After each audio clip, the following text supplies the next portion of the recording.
Originally, I started this model back in 2022, but I recently rediscovered it while going through old files and felt inspired to finish it.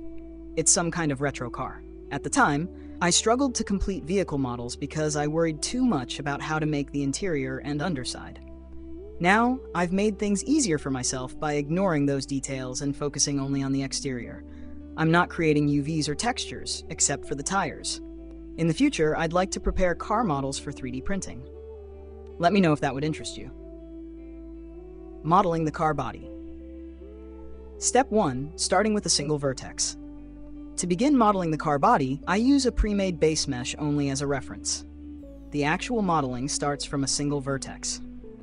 This option is available through the free Extra Mesh Tools add-on. If the Add Single Vert option doesn't appear in your menu, make sure to enable Extra Mesh Tools in the Blender preferences. Step 2, setting up Shrinkwrap.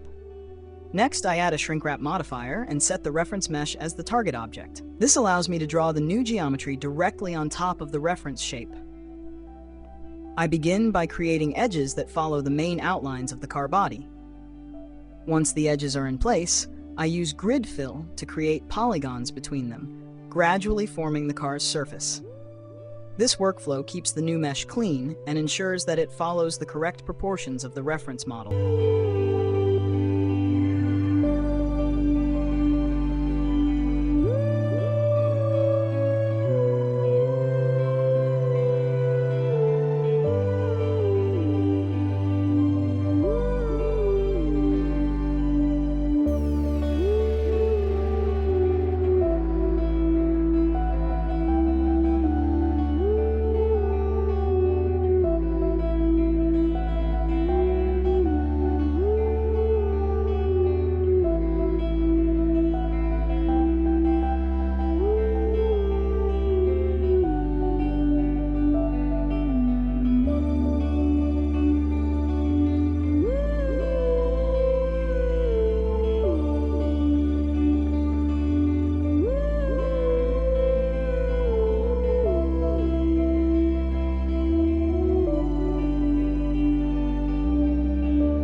F2 add-on. One of my favorite tools in Blender is the F2 add-on.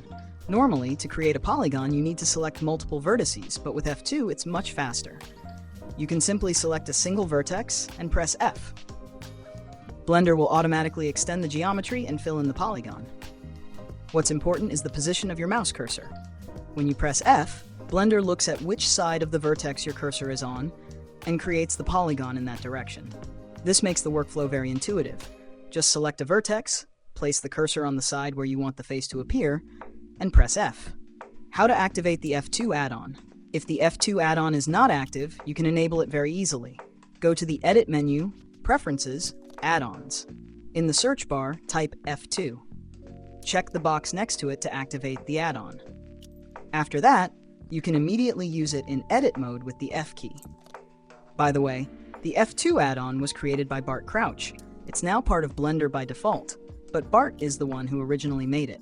So let's say a big thank you to him, because thanks to this tool, modeling in Blender is so much faster and easier.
Edges of the doors, windows, and the hood.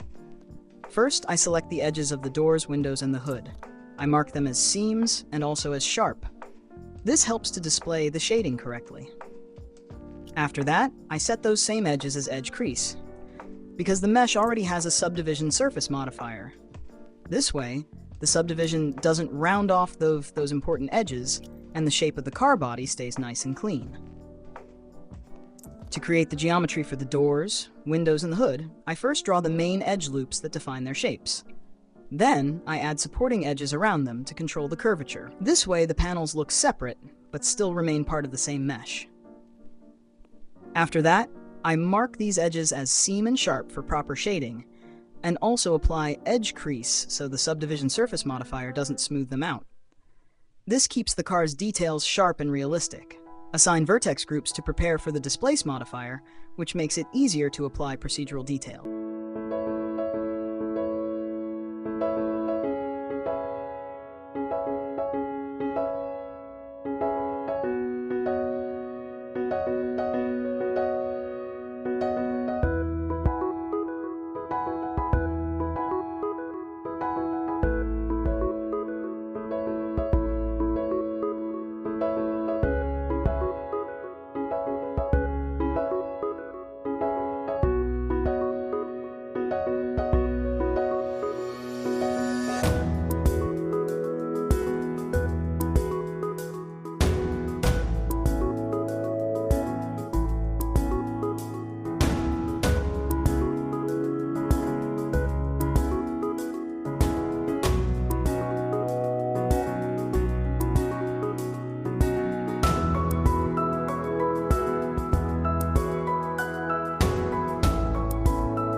cut out the wheel openings, I'm using the Knife Project tool. First, let's create a circle, rotate it 90 degrees, and place it in the position where we want the cut.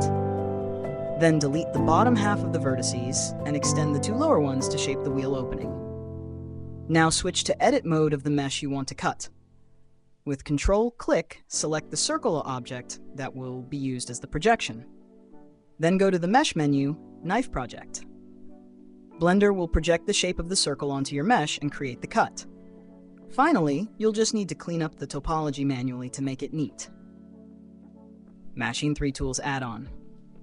After applying the Knife Project, you'll notice that the intersection between the car body mesh and the circle creates a lot of unnecessary vertices.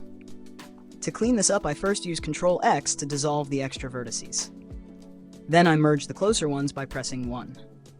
By the way, the tool I'm using here is from the Machine 3 Tools add-on. It was created by a developer known as Machine 3 from Germany. He's also the author of other powerful Blender tools like Decal Machine and Mesh Machine. So let's also say thank you to him. His tools save us a lot of time and make modeling much more fun. The Machine 3 Tools add-on was originally released for free. Today it costs around $10, but it's still one of the most useful tools you can get for Blender. It really improves the workflow and saves a lot of time when modeling.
By the way, since we're modeling a hatchback, here's a fun fact.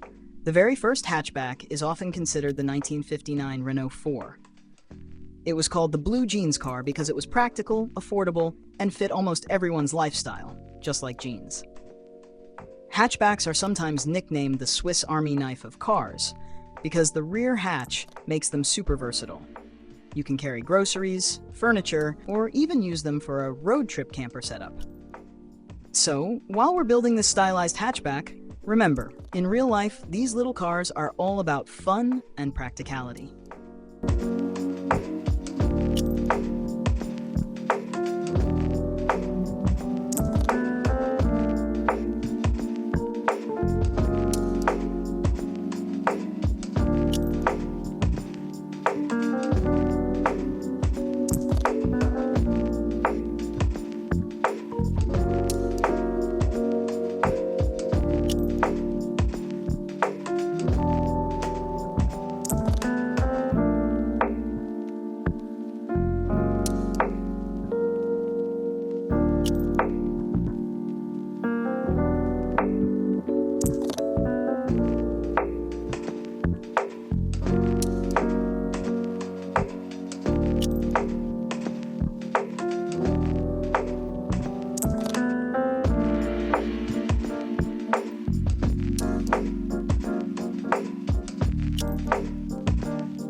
Modeling the headlights and rear lights.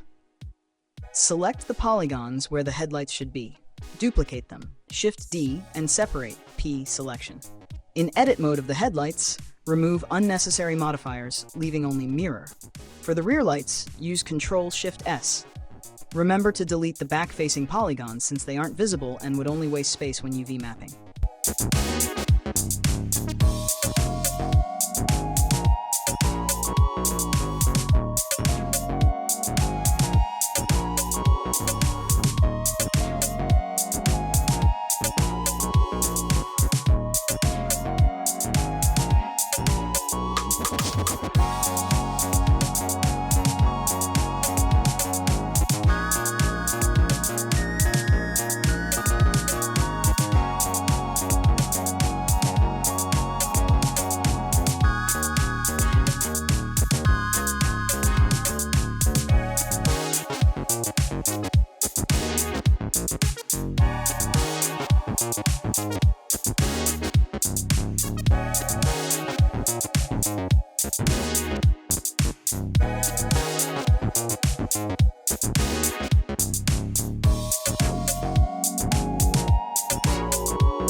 This chrome trim on the side of the car body is a purely decorative element.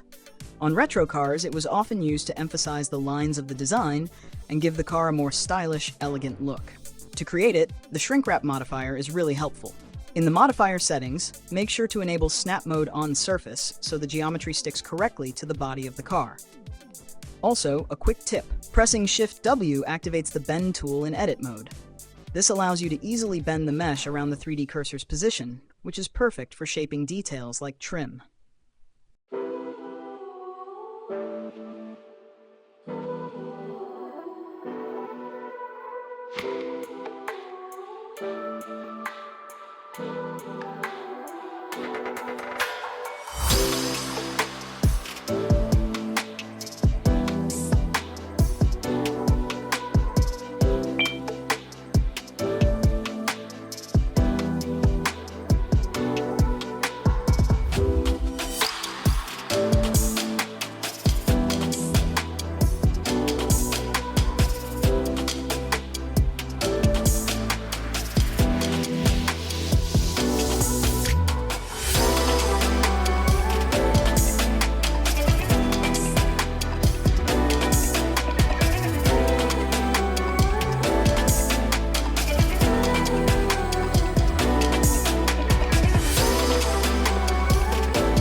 And now I'm starting to model the side mirror.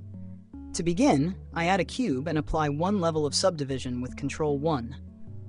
On this mesh, I'm using both the mirror and subdivision surface modifiers. For the mirror modifier to work correctly, it's important to check two things. The origin of the mesh is in the right place. The scale on all axes is set to 1, and the rotation is reset to 0. This ensures that the mirror geometry stays symmetrical and behaves correctly when modeling.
Now let's create a plane mesh for the windshield wipers. Small details like these are what really make a stylized car look convincing. As usual, I add a mirror modifier along the x-axis and enable the merge option. This instantly cuts the work in half. Fun fact about windshield wipers. The first windshield wiper was patented in 1903 by Mary Anderson. At first, many people thought it was unnecessary, but later it became a standard safety feature on every car. So when you model wipers, you're actually adding one of the earliest and most iconic automotive inventions.